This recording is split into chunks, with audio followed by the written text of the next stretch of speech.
We're back on Dev Interrupted, and I'm excited to be joined by Nora Jones. Nora is the founder and CEO of Jeli.io, an incident management platform, and she's also the ex-head of chaos engineering at Slack. Welcome to the show. Thank you so much for having me. I'm excited to be here. I'm really stoked to have you on here because you have a couple of, I would say, almost controversial opinions about how engineering works. One of which is the talk you gave today about leading from incidents and how you think incidents should drive the decision making for a company. Can you expand on that? Yeah, absolutely. So, incidents and unexpected situations are happening all the time. We are constantly getting surprised in our organizations. We have this plan, right? And we set out to do it and we have this feature roadmap and then all of a sudden a customer's complaining about something doesn't look right. We get this weird spidey sense feeling and we all jump on and we fix it. And then we have to go back to our roadmaps afterwards or back to the things that we had promised to be delivered. And we kind of just leave all that happened there. And there's so much data hiding in that. There's so much investment that we can get out of, this thing we already spent a bunch of money on because it took a lot of time and energy to Yeah. spend money from the incident. And there's a lot of value in understanding how people talked to each other during an incident, who they brought in, what they were looking at. Like all that data can be used to understand how your organization works and also help create this learning culture.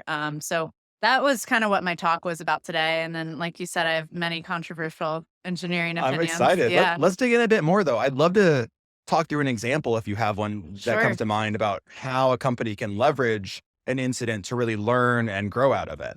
Yeah. So I talked about one pretty extensively in my talk today, but I think the real data is hiding in your seemingly innocuous incidents. The ones where you went, oh phew, no one noticed that. Like it wasn't a We're all Sev good. one. Yeah. Yeah, we're all good. Right. That's actually where you can Mhm. get the most learnings because emotions aren't as high afterwards. When you have a very impacting incident, like there was a data dog one recently, right?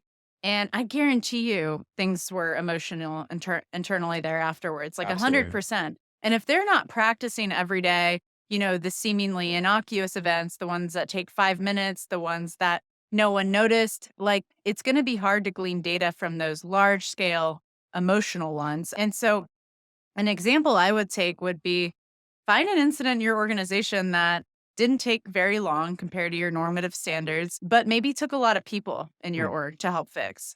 And I would ask you, like, did you actually take the chance to learn from that incident, to do a review on it, to interview the people that participated in it? That's an example I would use. And that's one I go over in my talk today. It's like a seemingly innocuous search incident. And then, the team did an incident review afterwards, and I'll put it in quotes, but they really just kinda went through a checklist and then got back to work, and it wasn't that valuable to the organization, and so in the talk I give, I kinda take an alternate approach to doing that.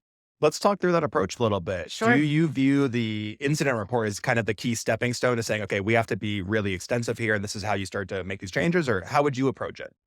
A lot of it is in the cognitive and coordinative work, and it's Okay. unearthing that. So, in every incident you have, you're calling in experts on the situation, right? You can't fix the incident without having some form of expertise. And so your job after the incident is over is to unearth what made sense for people during those moments, how they figured out what to do, how they learned what to do. And you can do that by asking them certain questions like, oh, hey, Brian, how did you get pulled into this incident? And Brian can say, Joe pulled me in. Yeah. Oh, how do you tell me how you and Joe know each other?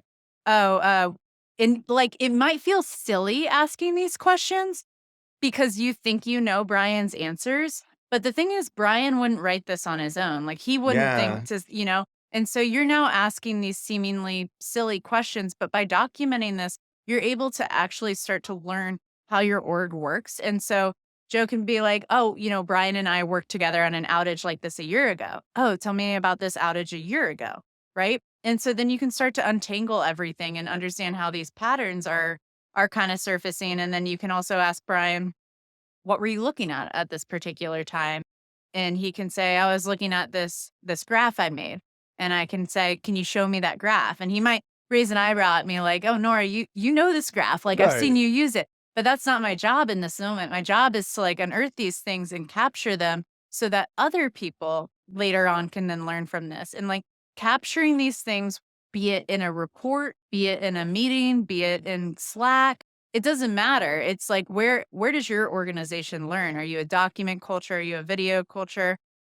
Asking those questions and sharing those answers in a way that other people can hear and learn too. And it ends up helping new hires. It ends up helping your leadership teams. It ends up helping your current team. And it just, it ends up growing more experts too. So, based on this reporting and logging you're doing and this kind of discovery process to understand where the communication layer is around incidents for your organization, what are the next steps? So, I know you mentioned documentation. How do you enforce folks actually learning from it or encourage that learning from the documentation instead of just having it be buried somewhere? And that's what I was saying before. It really depends on your kind of culture. I've Yeah. been in cultures that were very meeting averse and they were like, document everything. So everything was in docs. Then I've been in cultures that met all the time and didn't really document anything.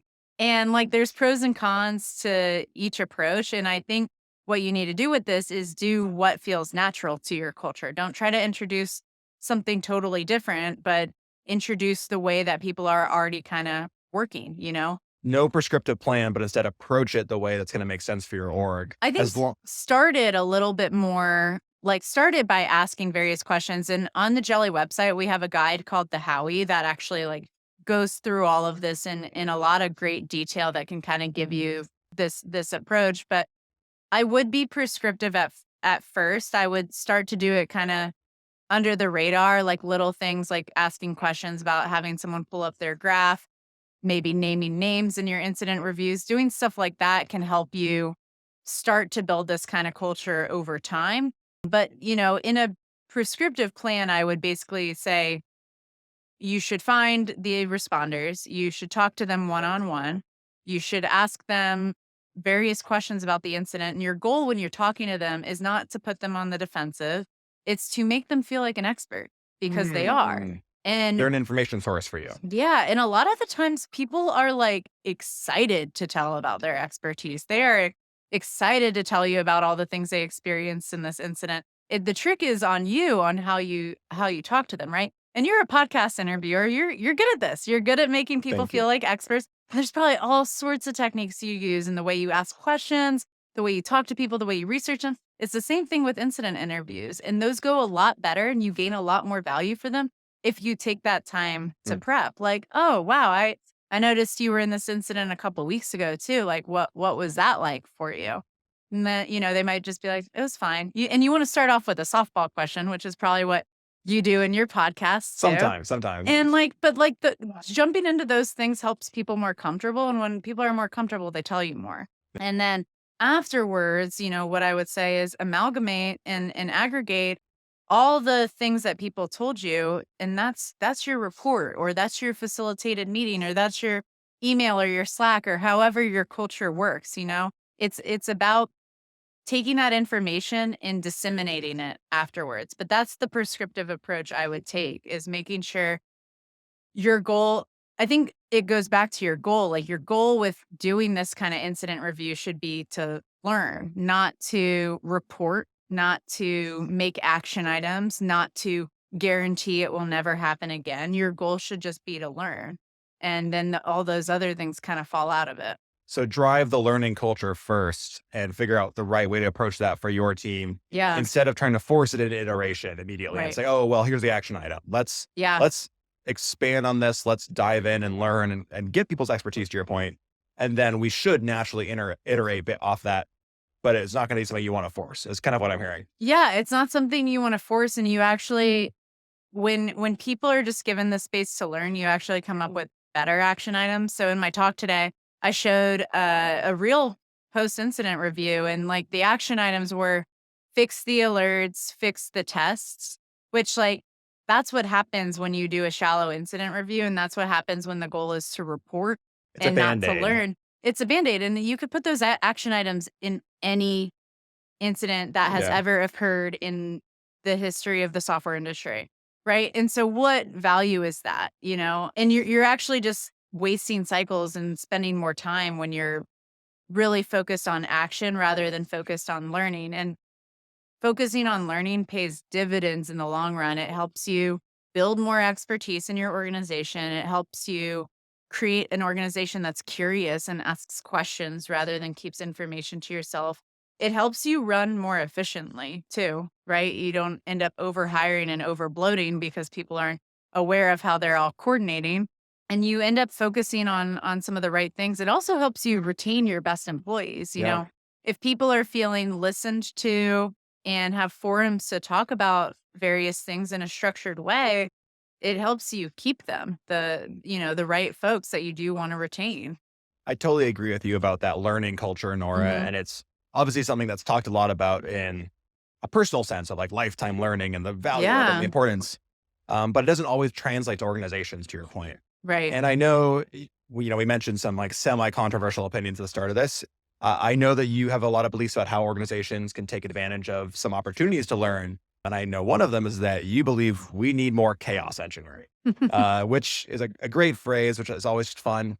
Let's dive into that. Why more chaos engineering? How does that relate back to, incident management or anything else? It's a good question. And I think, and I got feedback actually from one of our customers, Jason Copy. He was like, when you originally tried to sell me Jeli, I was like, she's the chaos person. Why is she trying to sell me this incident platform? And they're a very happy customer now. But it was like I think initially a thing that felt different, felt like a departure. And incident analysis and incident management is actually an evolution of my thinking around chaos engineering. I started my career always in risk and always in helping understand incidents and the quality of the situation, depending on the product need at the time, right? We're always Yeah. making trade-offs to hit deadlines. And I think there could be a lot more I think there could be more beneficial organizations if people were being proactive about learning from incidents and maybe purposefully injecting failure. But my thoughts have evolved over time. Like rather than injecting failure into your systems, you really should be looking at the incidents that you've already had. I saw a lot of people taking that advice I gave, like, and I think it was in 2017 to do more chaos engineering, but I saw it in the absence of looking at the incidents they already had. So they Mhm. were like injecting chaos to like learn from things and see how things reacted. But the hard part was it's like there are a million ways you could inject chaos in your organization. You could do a thousand different things. Are any of those actually going to be useful, right? Is it useful to fail a data center and see what happens? Is it useful to maybe take one of your devs off the on-call rotation that everyone relies on? Is it Yeah. there's a million different things that could happen, but the question is it useful? And how do you know what kind of experiments to run? And the way you can learn what kind of experiment to run, if it is useful to do that on-call thing, if it is useful to take down a data center, is to look at your previous incidents and to look at, and not just incidents, all to look at your surprises, to look at the things that made you go, phew. Like those are good situations to maybe inject chaos. But what I was seeing the industry do was to take that advice and just do any random thing, right? Without actually, it was just more based on a gut feeling, which those conversations can be useful, but they're really useful after an investment you already made, after something you already spent all this time paying for, which is an incident. Was it this evolution of thought around chaos engineering and incidents and what you should be evaluating that led you to found Jelly?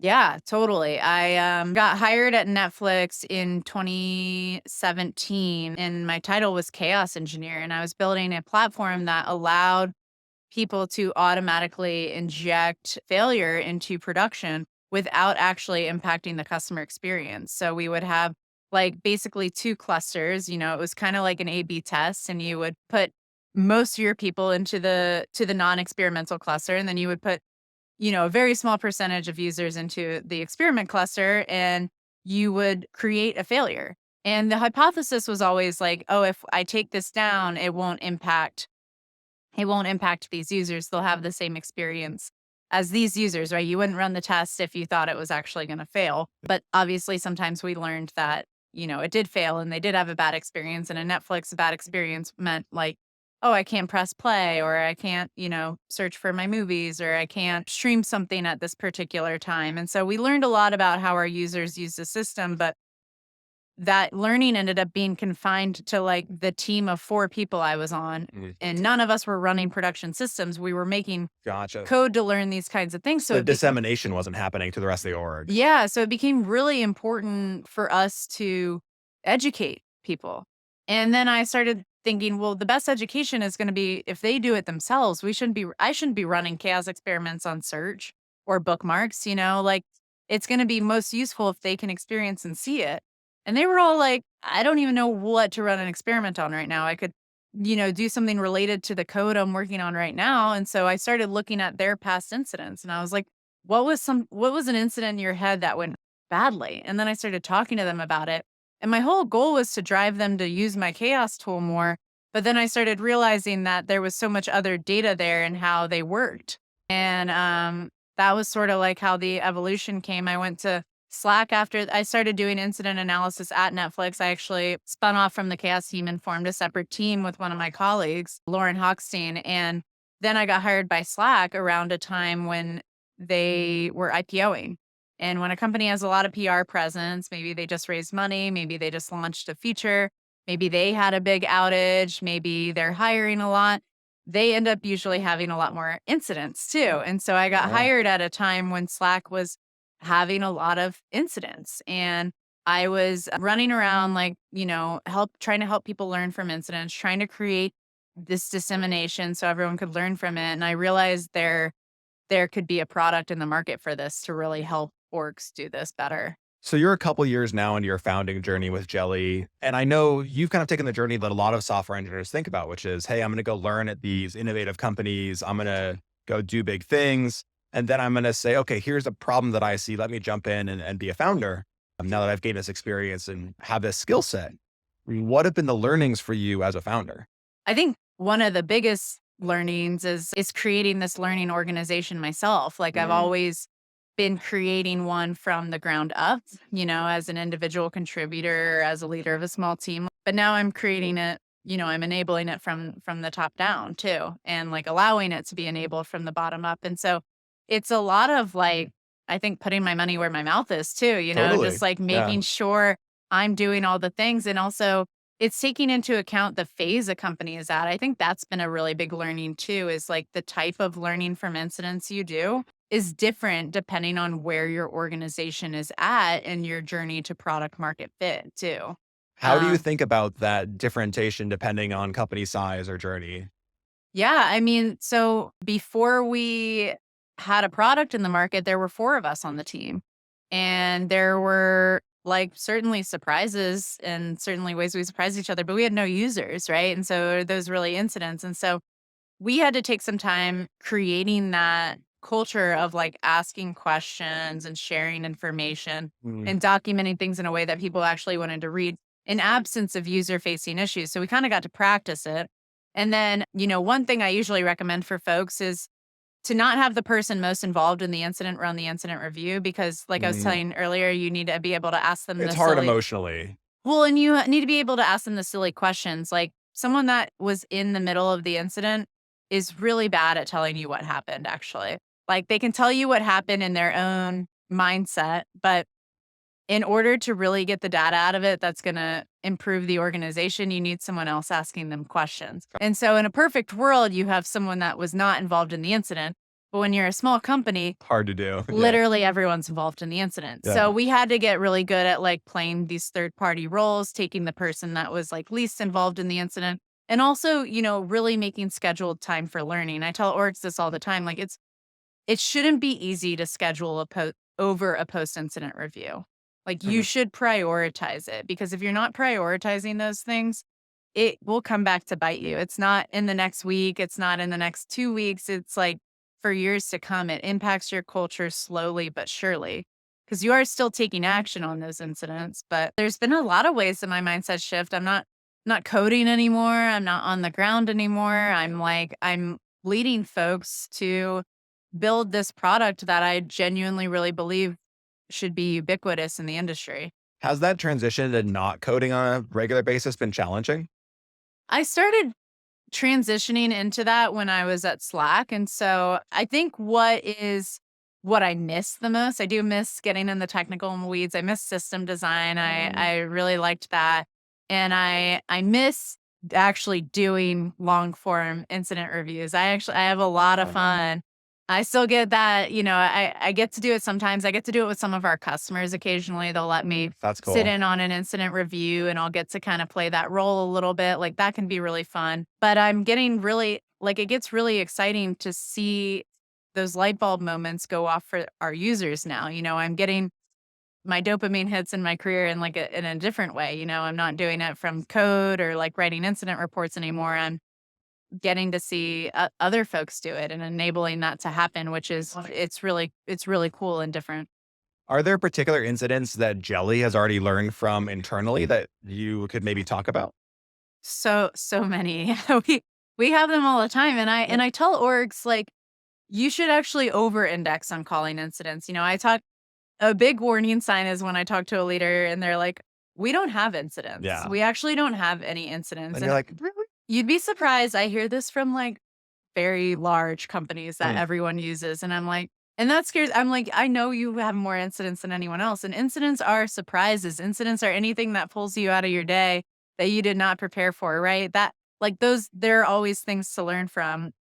But I say all that even though we're small and like, we're still newer as an organization, we still have incidents and we talk about them all the time. We're doing learning reviews every week right now, actually. And we've one, I think, in an hour that Better that I'll finish up probably then. Yeah.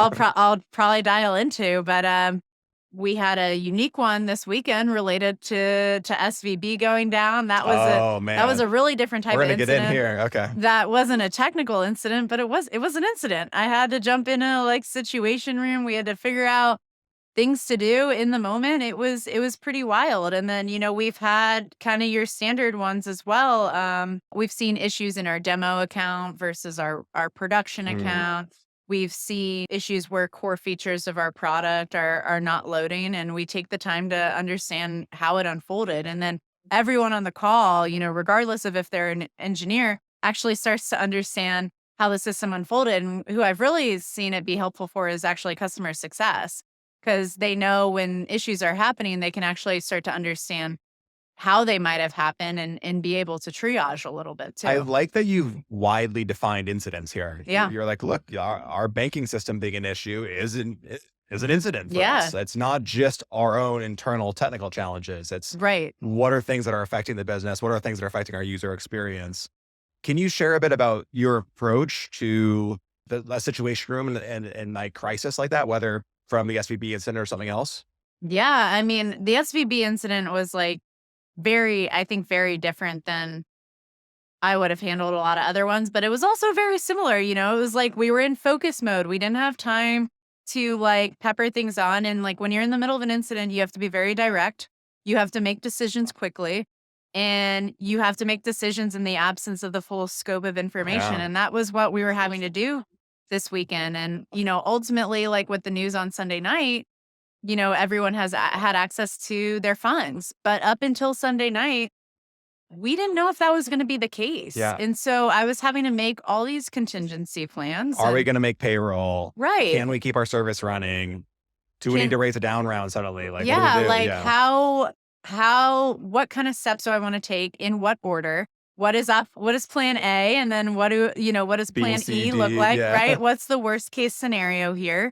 And really, like, plan that out, and I was also, like, having to communicate with my stakeholders, which in this case was the team, and usually in incidents, it's the team communicating with me or someone from sales, right? And so it was a really unique and opposite incident, but I was like, hey, here's what we did today. Here's what we know. Here's what we still don't know. And here's what we're trying to do. I'll update you tomorrow at this time.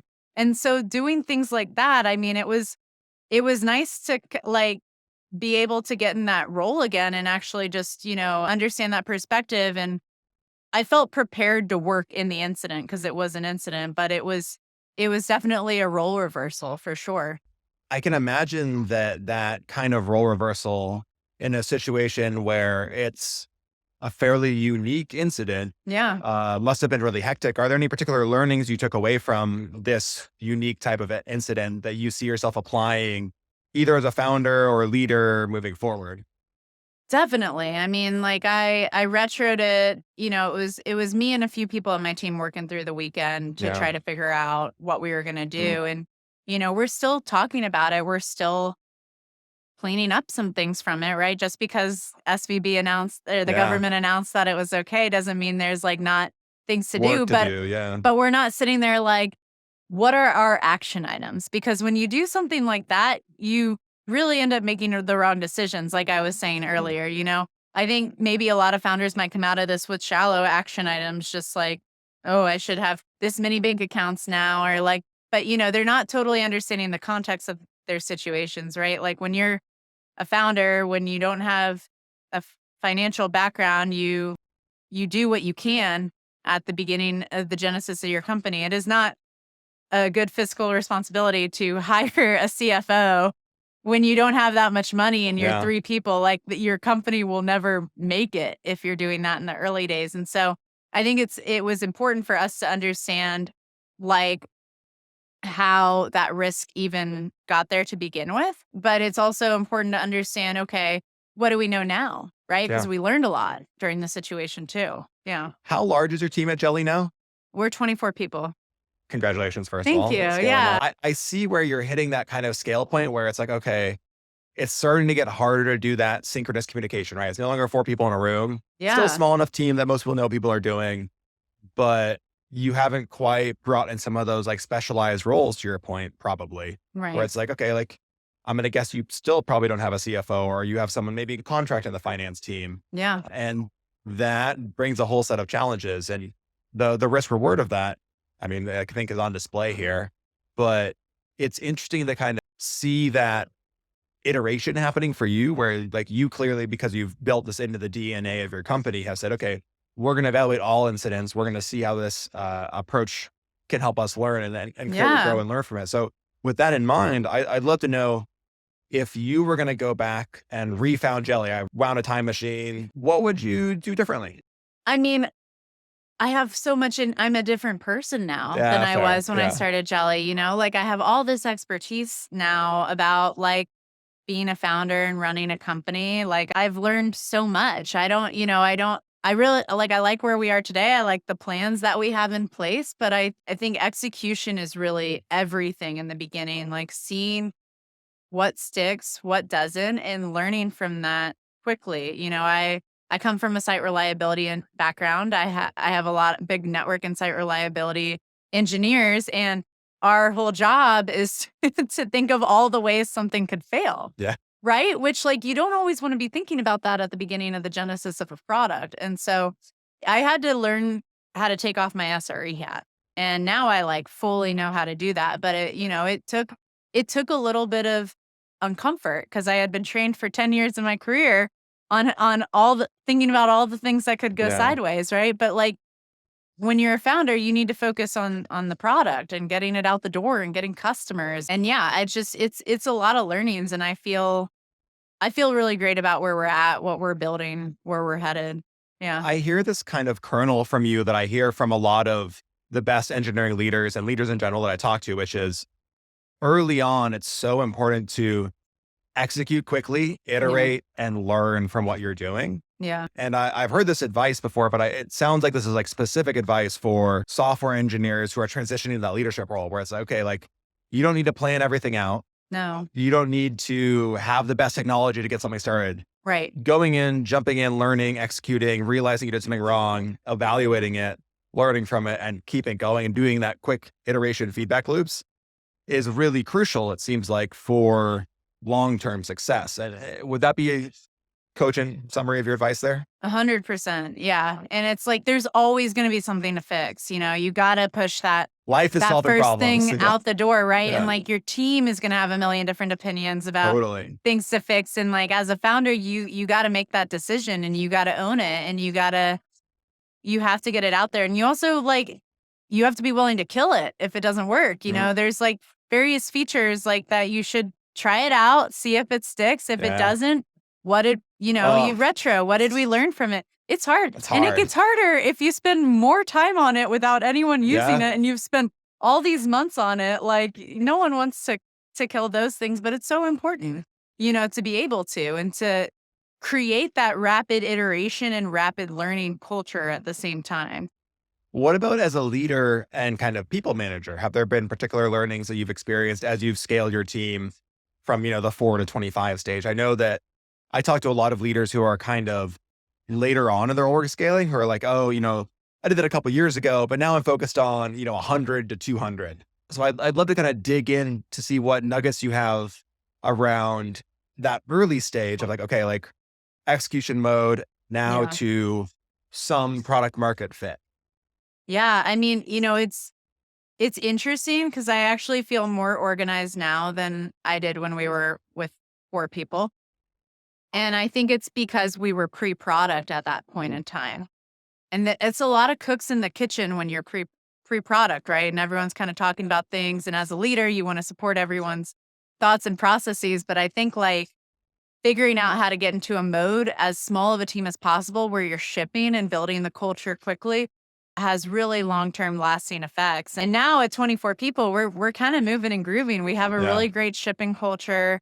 We just hired sales and marketing, 2 new roles on the team that no one's worked with before. And it's like, it's a recalibration. I genuinely think in the early days, every new employee you add, your culture changes, Totally. regardless of who they are or what role they're playing, especially when it's a brand new role. And so now we have more coordination and touch points. We have more things that product and engineering and design impact other than CS, right? And it's also like my job changes all the time. I think in the early days, I felt like my job was changing like every few weeks. And we go through these like rapid scale points, but I was, myself head of sales and head of marketing Yeah. before. And now I get to take off those hats and focus on something different. And so it's like enabling people to succeed, but also being prescriptive enough as a leader that like they have good boundaries to play in and be creative in. Well, the good news is adding these new folks is going to bring up new incidences within your team, and it's going to give you opportunities to learn and grow. So Yeah. that's exciting. And congratulations on these new hires. Thank you. I'm curious about something else that I saw in your bio that you've been involved in angel investing for several years. How did that inform your approach to starting a company, particularly on the fundraising side? Because I know there are a lot of disparate opinions around what products are right for venture funding versus which ones should be bootstrapped. How did you approach it and think through that process when you were starting out? When I was raising for Yeah. Jeli, yeah, it was pretty. I have an entrepreneurial mindset in general, but like this is my passion. This is like my life's work. I've been thinking about risk in analysis and incidents and how it can help organizational psychology for so long. It's just like this is my thing. This is what I want to do. And so I knew I wanted to make this a reality. I had several years back when I was an employee at Netflix connected. I did a reference call for a VC. And as I was doing the reference call, we ended up chatting for an hour. And I was so impressed by this VC. They had done so much research on the SRE space. And it was my first encounter directly with a VC actually. And, they asked if I'd be willing to do some diligence calls in the futures for them. And I kept in touch with them, and then, and they asked like, would you ever start a company too? And I was like, oh, maybe I have these kernels of an idea. And so as I was like at Slack, I realized there was a big market for this and a big need for it, right? To help companies learn from incidents when they are moving so fast and don't feel like they have the time. And so that's why Jeli was created. And I mentioned it to him and it was just it felt pretty kismet just because I already had that trust built up. Right. I wouldn't advise founders that have not spent time building relationships or anything like that to go that route until they have, you know, Spend the time in that space. yeah, like I don't know, like I get asked a lot of founders like about my experience there and about how they can go raise money and I'm like you need to be thinking about it years before you take your entrepreneurial journey too because it's a big role, and usually like your first VC takes a board seat. Typically, Imagine yeah. like a board seat with a stranger, like that's wild, Yeah. Like you don't have that trust built up yet. And And I also, I felt great about adding this first investor because it was someone that I felt like I could ask questions to about building a company. Like I know SRE and I know product really well, but this is my first time being a CEO and I wanted someone that I could ask questions to without fear of looking a certain way, you know? Do you want to shout them out? I don't mind you saying the name. Yeah. Oh, my VC? Yeah. Oh, yeah, it's Elliot Durbin at Bold Star. Yeah, no, Perfect. and Yeah. he's great. Yeah. But yeah, I mean, I've done a couple angel investments, you know, it's folks like the space I know really well or companies I really believe in and it's a lot of fun. But yeah, it's definitely a different decision to go the venture route. I would only recommend doing it if you think it's going to scale your growth, which for us it absolutely has. Well, thank you for sharing that. I know folks in Yeah. our audience find these stories from founders like yourself, from leaders like yourself, really valuable. Yeah.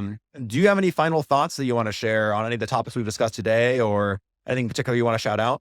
I really enjoyed giving a talk at LeadDev today. I think, check it out. Check Jeli out. We're all about helping you move faster, learning from any surprises that happen, but also doing it in a way that enhances the quality of the outcome and in a way that helps your organization improve. I think at this particular time of the industry right now, there's a lot of orgs going through layoffs. And so a lot of Yes. expertise has left the door which like a lot of orgs are still having the same expectations of their Yeah. employees, even though all this expertise has left the door, which leads to a lot of reliability challenges. So I would say honestly, this taking the time to do incident reviews is more important now than it ever has been, especially if your org has gone through something like that. Really well said. It always brings to mind that XKCD classic comic that I'm sure everyone listening may have seen at some point of this giant infrastructure held up by like a tiny block that one engineer is like maintaining to get Yeah. going. And sometimes that engineer gets laid off and suddenly down the line, that little block breaks and so does a lot of other things. So well said on continuing to learn and explore incidents. And thank you so much for bringing this mindset and approach and joining us on Dev Interrupted today. Really enjoyed it. Yeah, thank you for having me. I will quickly bring up another comic that reminds me of. Do it. There's all these stick figures pushing a car with square wheels, Yeah. and they're doing it so fast, and this person comes up to them with a wheel, and he's like, "Hey, this will help you," and they're like, "No, thanks, we're too busy." And I feel like that's what a lot of orgs get into after incidents too. So I Yeah. just Great reference. yeah, Thank you, Nora. yeah, Well, thanks again for coming on the show. And yeah. Thanks for having me. if you want more interviews like this with Nora and other founders, let us know on social media. And if you found value in this today, maybe check out Jeli or consider giving the podcast a review. We always love it when we get those reviews on Spotify or Apple Podcasts. And thanks so much for listening or watching.